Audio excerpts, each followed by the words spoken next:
Partnerships are not easy. I would say it's almost like dating, get to know them first, sniff them out. You can imagine everyone at the top has 1,000 more people saying, oh, I want your card, I want to be mentored, and sometimes, quite honestly, wasting their time. We look at Apple and Samsung, and we think of them as the biggest competitors on the planet. But actually, they are collaborating. My name is Isaac Newton Acquah. I'm the co-founder of the Innovation Spark. So, what's the best networking advice you've ever received? It might sound very generic, but be yourself. People really want to connect with real people. Often you go to places and you meet someone's representative, and they then aren't who they are afterwards. So be yourself, be who you are in your real life, and get people to connect with the real you. How do you ensure networking goes beyond just exchanging business cards and leads to meaningful collaboration? The truth is, people are beyond what they are on the card. I find the best networking really happens when you find a common interest or something that you guys have in common beyond just your work. Do you like soccer? Do you support the best team in the world like Arsenal? Are you a basketball fan? Do you think LeBron James is the king? Are you still a Kobe Bryant fan? And finding something that you guys relate on. And that is the spark that sets you aside beyond other people and let you have a genuine connection. At the end of the day, it's two people connecting, not two business cards. So I just have a follow-up question. For young people entering these big industries, how do they then connect with the people who have been in the game for a while? It's a bit like, how can you just ask like this CEO, oh, who's your favorite basketball player? What's your advice on that? The truth is, there's a lot of information about these people out there. If you really want to network and be smart, go check out the CEO. Check out their LinkedIn, their X or Twitter. If they have an IG that's open, check them out. See what they post about.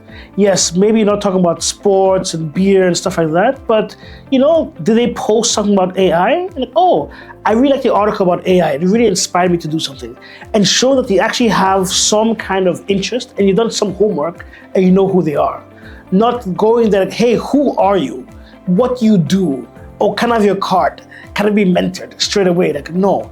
Find some way to form a connection. Oh, did they go to the same school as you do? Same university, same degree? And build that rapport with them. You can imagine everyone at the top has 1,000 more people saying, oh, I want your card, I want to be mentored, and sometimes, quite honestly, wasting their time. How do you make sure that they know you're not the same like the rest? How do you identify the right partners to collaborate with in your industry? You must know yourself, know what you really need, and then see and understand what the partner can provide. One of my favorite tools in business is the business model canvas, and you can actually use this tool for yourself. And if you analyze yourself honestly, and then see what your partner can provide, then you actually see what partnerships really make sense. Mistake businesses make when entering into partnerships? I think 1, they go too fast. 2, they are only thinking what's in for them. So they're also not looking at what value they can provide for someone else. 3, they sometimes think too short-term and not long-term. And 4, culture really matters, both whether it's locally or internationally.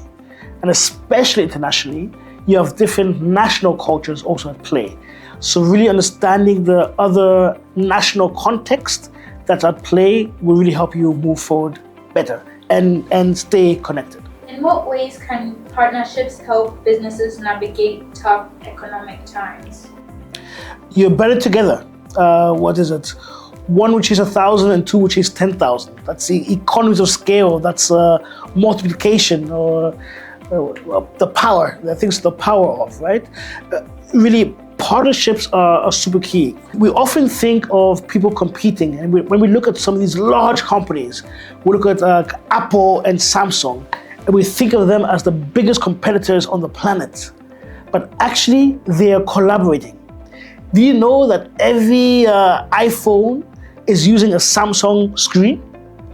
They're not competition, they're collaborators. And if you think the big guys are doing this, we too who are smaller must see how we can come together to combine our resources, our markets, our strengths and capabilities. In your opinion, what's the biggest factor that helps a company stand out in a crowded market? Originality, authenticity, and trust. If people can trust that they can work with you, trust that you exist tomorrow, trust that you keep your word, then you're more likely that they would want to connect and be connected and stay connected. Partnerships are not easy. I would say it's almost like dating, get to know them first, sniff them out, talk, really get to understand each other first before diving into something that is more long-term. Maybe even with partnerships, even think of worst-case scenarios and how you can dissolve the partnerships. The best thing to do, though, is stay honest. When things aren't working, state it and end. Some partnerships end and then later come back. Sometimes it just wasn't the right time.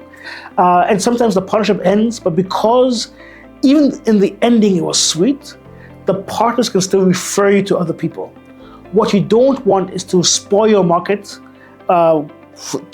short-term and long-term, with how things went. Thank you so much. It was a pleasure having you.